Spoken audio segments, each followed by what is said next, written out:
Today, I'm doing maintenance on Debbie. Hey yo, this is Dash.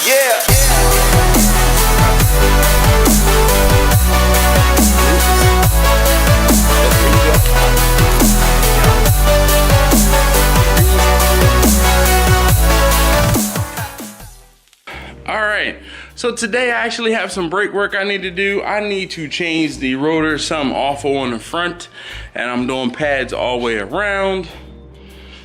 You know what first step is. Alright, so let's go ahead and we're going to get the wheels up in the air. And I'm just going to work on one corner at a time. So, goodness, we got my friends talking via Facebook Messenger. So, I'm gonna work on one corner at a time. Let's get it done. Okay, so as I told you guys already, I'm gonna be working on my 2012 Volkswagen Passat TDI. And if you have a Volkswagen Passat, I'm gonna show you how quickly and easily you can change your brakes by yourself. Now, a few things, if you haven't seen already, on this car, I did a stud conversion. This is where the lug bolts that normally stick in and you have to put them into the wheels, I've alleviated them. I've taken it out of the equation and I've gone ahead and changed them for studs. So they're like almost every other car aside from German cars like Porsches, Mercedes, BMWs, where they have lug bolts. You now have studs and then a lug nut, okay? So first things first, I'm gonna break the studs or the lugs off, and I'm gonna get, because the worst thing is you try, here for giggles, let's see if we can, there's one, there's two, there's three, there's four, there's five. Now, the worst thing you can do is jack the car up in the air, try to use an impact or use hand tools, and then not be able to get those broken. So usually I break them first, but because I have an impact, it makes it much easier for me. So let's get this jacked up.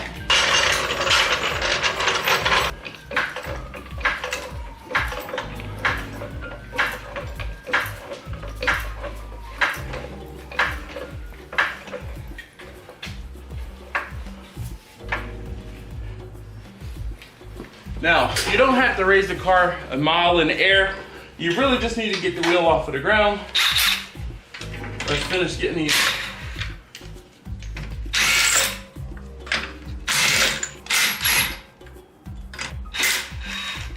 All right.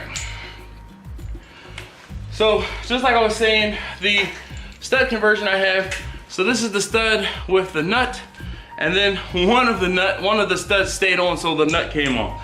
That's fine. So now we have to get the wheel off.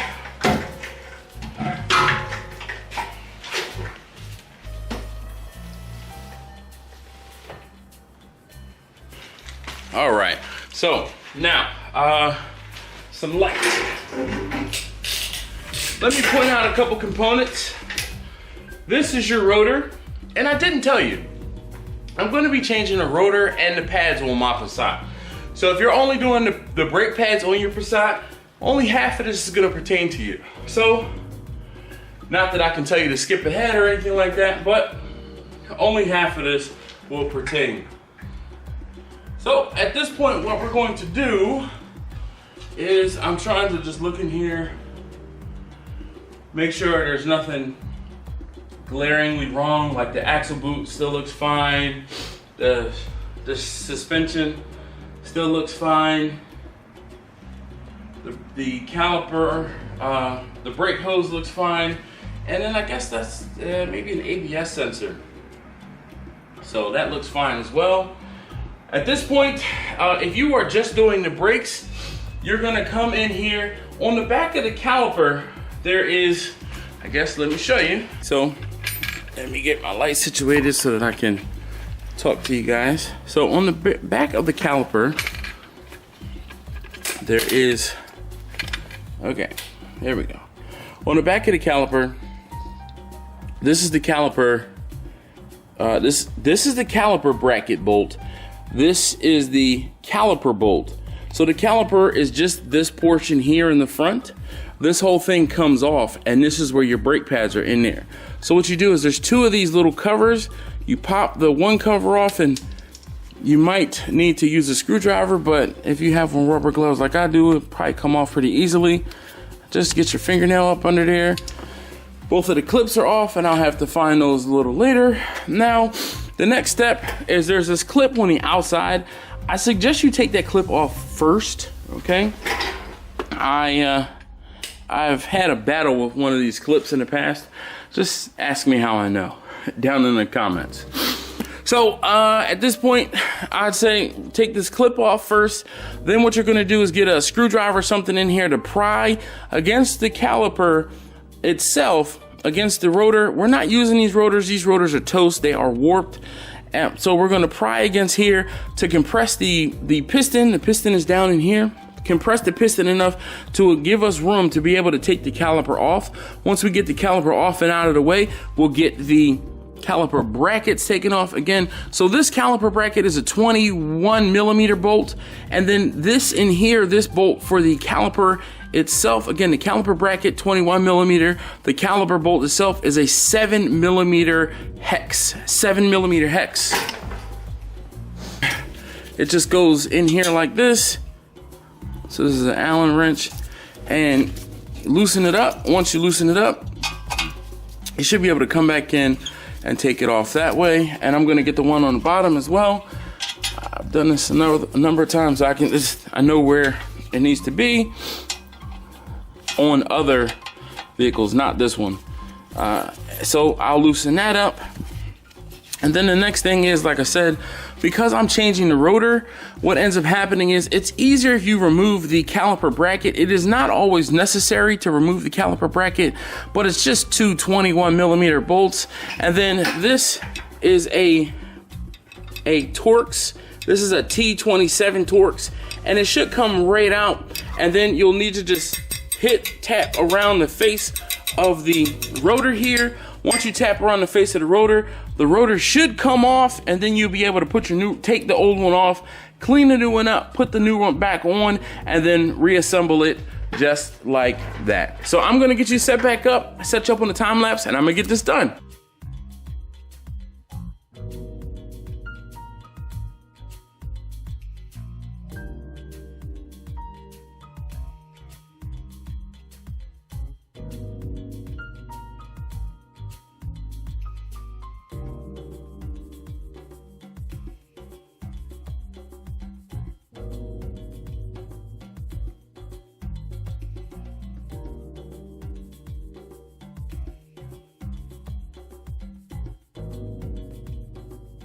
Okay, so at this point you saw me get the caliper bracket off, and while I'm here and this brake pad is in here, actually I'm not going to do that. I'm not going to destroy this one because I'm going to keep it as a backup.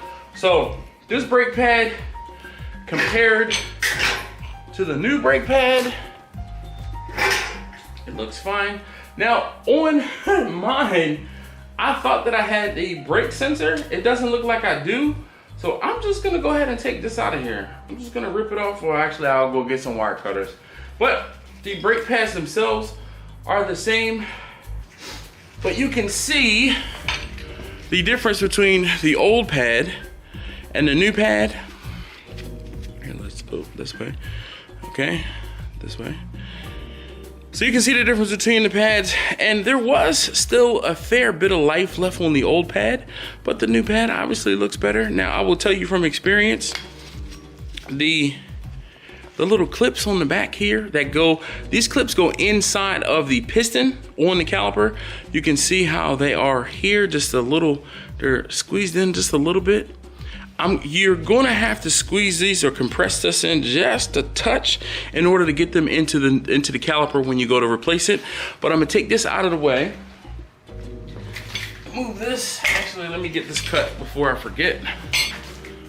Rather glad I don't have to use that sensor, but if you do have that sensor, obviously you're gonna need to be careful. So this is the new backside pad. Here's the new front side pad, and I'm gonna take the old front side pad, put it in between the piston and the caliper, I'm gonna take my C-clamp, and this is where I'm gonna compress the piston back in. I'm lucky because this is a compressible, just with a C-clamp piston. You're gonna find that on some rear brakes and on some other vehicles, you're gonna have to twist the caliper back in because the caliper screws out. So I'm just gonna load the C-clamp on here, twist it with a soft and even pressure. I'm not going crazy on this. I'm just compressing the piston back into the caliper. Hopefully you can see that. And I'm just taking my time so that I can do this slowly and evenly.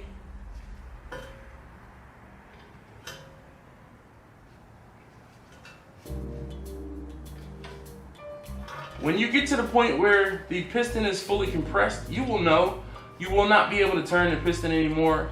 You're gonna get some tension, and then that's it, you're done. Once you can't turn it anymore, do not force it, you'll tear up the caliper. So, move the C-clamp out of the way, move the old brake pad out of the way, and we're gonna get this moved up and out of the way, period.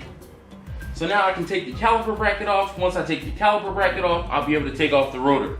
So let's get my impact with my 22mm socket. Make sure you use the impact socket if you're going to be using the impact. Ask me how I know.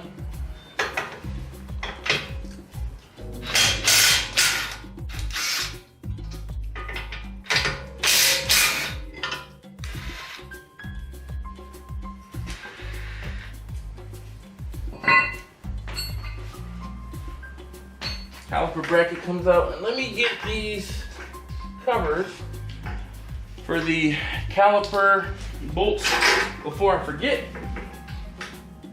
Oh, my Torx. This is where you need the T27, and it should come right out with very little effort. Here comes the fun part.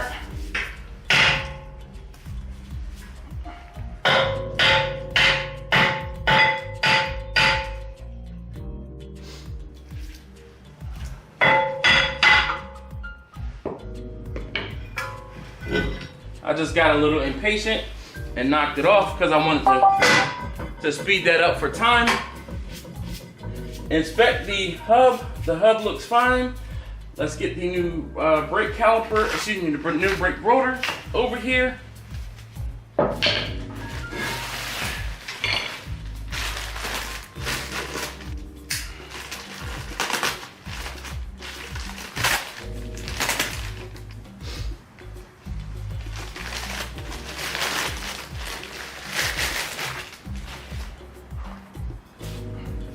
Now I'm going to take the time to clean the back side of the rotor because I'm not going to get an opportunity to do that again.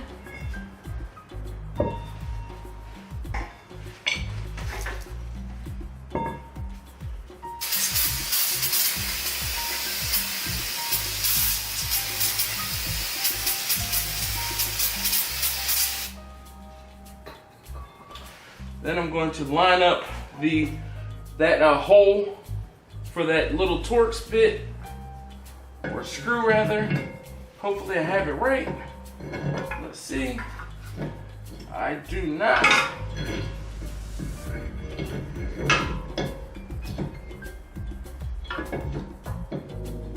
Now we're cooking.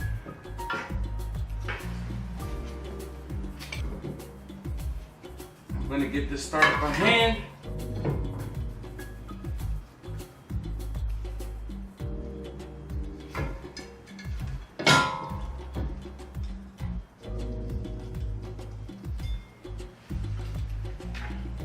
Impact this back on. That's it. Next thing, we're going to put the caliper bracket back on, followed by the caliper itself, and we're going to get the bracket back on, and then we'll get the caliper back in with the new pads. And all you're doing at this point is reversing the steps that you took to take the disassembly steps. I get these bolts on here good and halfway by hand before I bring out the impact. Now just because I'm using impact does not mean you have to use the impact. I started with hand tools. We all usually start with hand tools.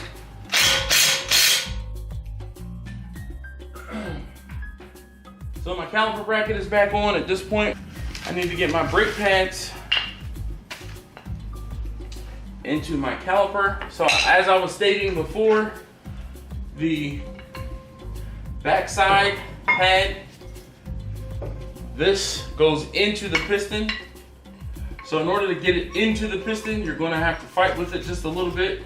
So what I normally do is compress it to make it easier for myself to get it into the piston. Squeeze those tabs in a little bit, and then the brake pad should go right in. Next thing you're gonna do, we're gonna get that primed. We'll get our new front side pad on the rotor and the caliper. Put everything back where it needs to go. Get our caliper bolts.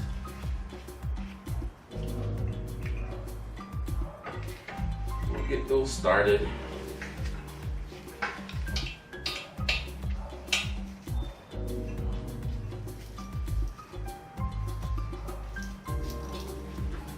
Take the second caliper bolt or the lower caliper bolt, get it started.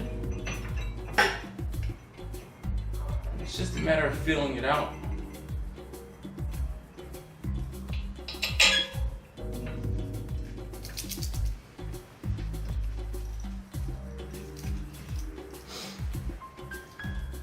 Just obviously be careful not to cross thread anything. You cross thread something now or here, you're gonna have a heck of a time getting it off the next time you need to do brakes. When you tighten up the caliper bolts, you don't need to put like the strength of the Hulk on these guys. You're just gonna tighten them up until they get tight. Once they are tight, that's it.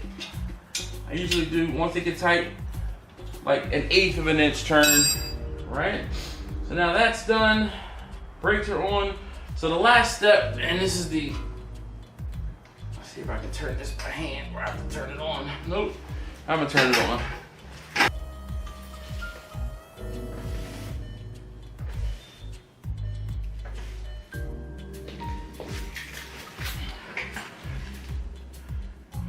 The last step in this ordeal is this clip.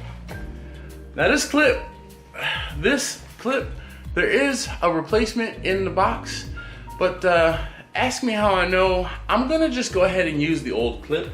All it's doing is just holding everything together. You can save yourself probably an hour's worth of fighting and just use the old clip.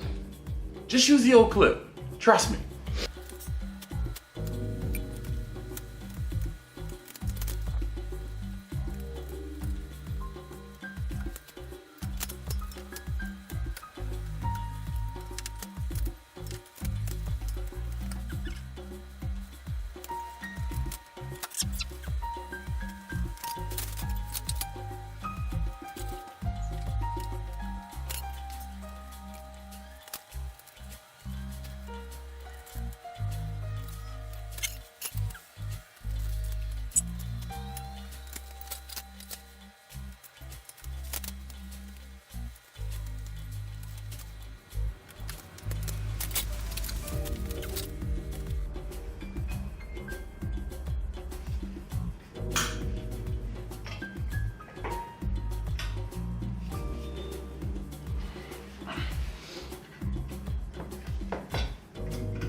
It should not be that hard to do that. It should not be that hard to get that on there. But I'm sure with practice, I probably get much faster at that. But